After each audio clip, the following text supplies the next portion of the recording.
Oke, assalamualaikum warahmatullahi wabarakatuh. Perkenalkan, saya Delva Rizky Reto dan saya adalah anggota dari kelompok 10. Di sini kami akan mempresentasikan hasil penelitian kami tentang materi MSDM. RTO langsung saja.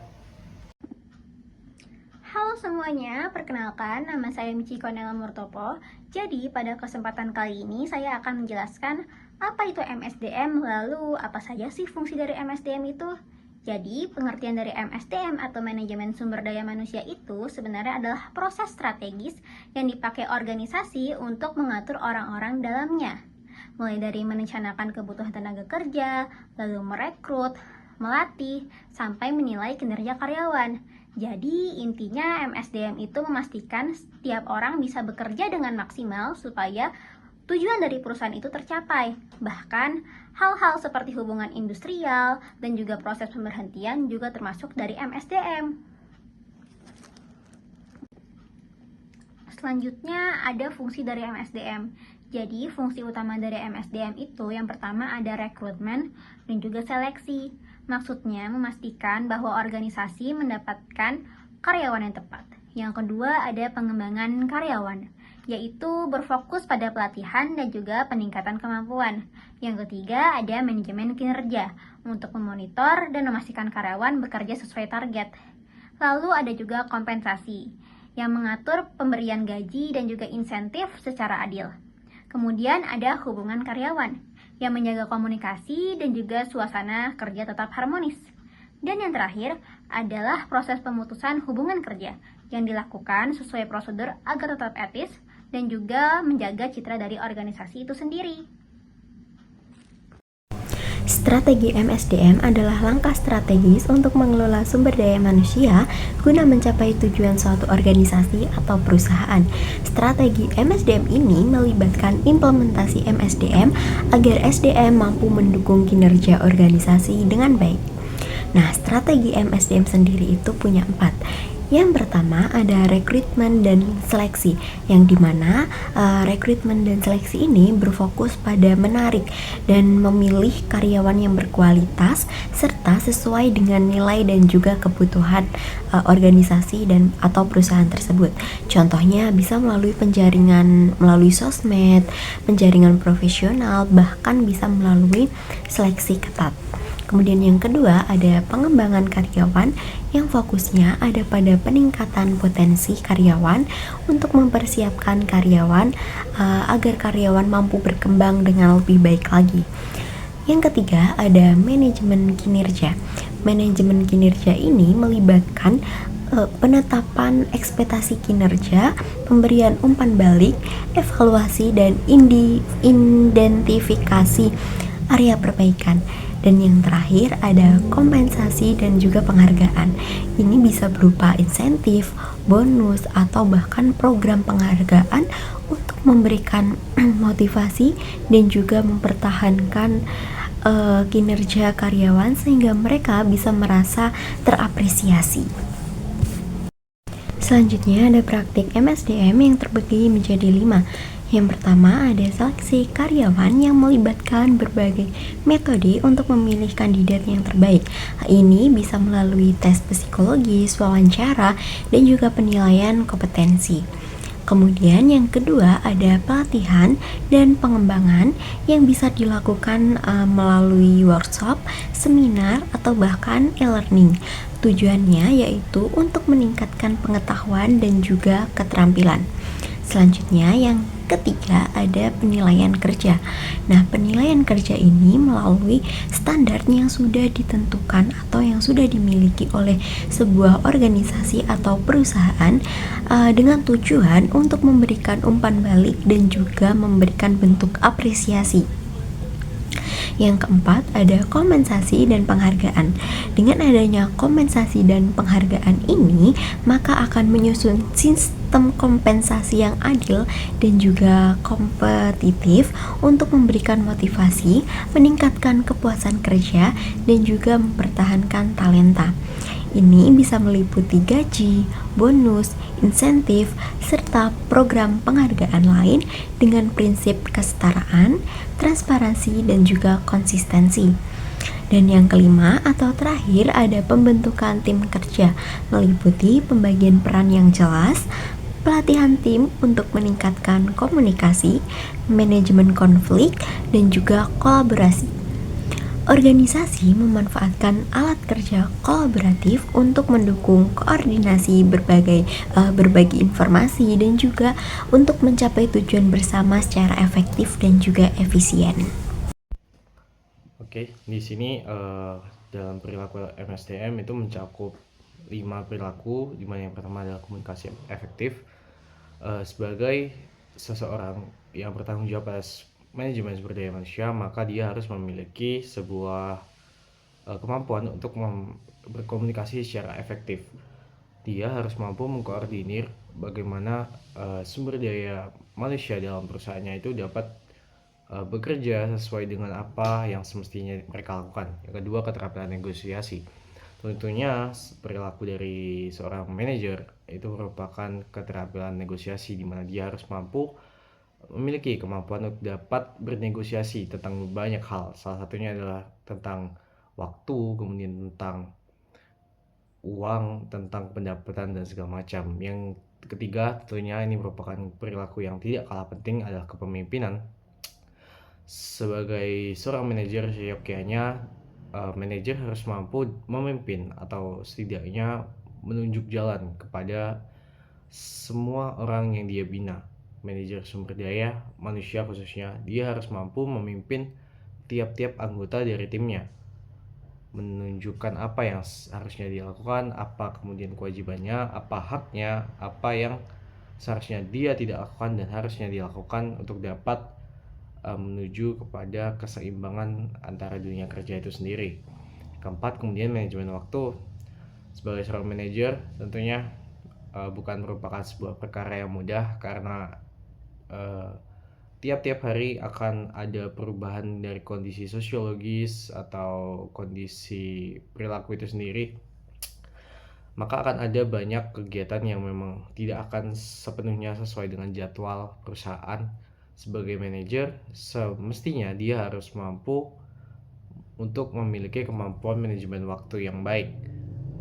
Pada waktu ini dia harus mengapa, dia harus ini, dia harus apa, begitu dia harus memiliki jadwal yang pasti.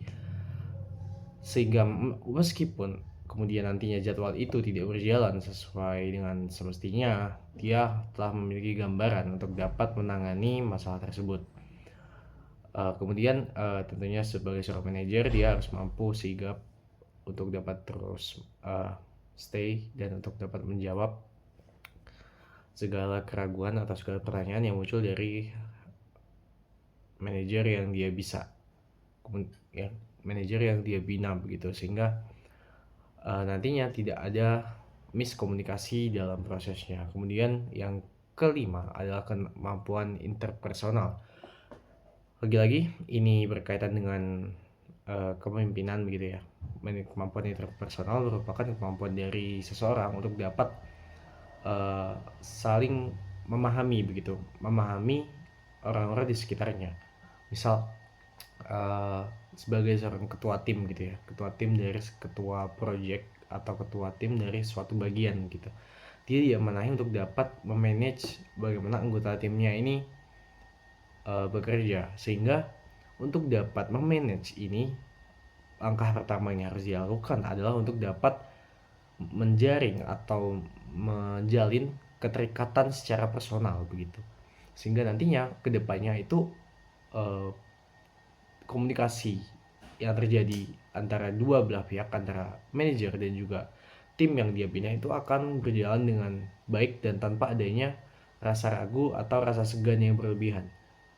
Misal kemudian dalam suatu permasalahan di mana suatu tim ini menemui masalah atas suatu hal begitu, kemudian karena tidak adanya keterikatan personal yang bagus, maka anggota tim ini memilih untuk tetap diam dan mengerjakan kendala ini sebisanya, sehingga kemudian pada akhir atau pada laporan pekerjaan akhir periode begitu akan ditemui adanya anomali atau masalah dalam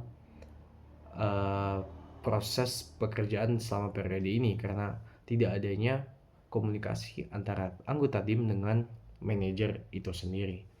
Oke, next. Kemudian kali ini kita akan beralih kepada 3 konsep dasar yang ada pada artikel Trikaya Parisuda, di mana di sini saya mencatat 3 konsep dasar. Yang pertama adalah Manachika. Sebagai seorang manajer tentunya dia harus mampu berpikir yang benar atau suci.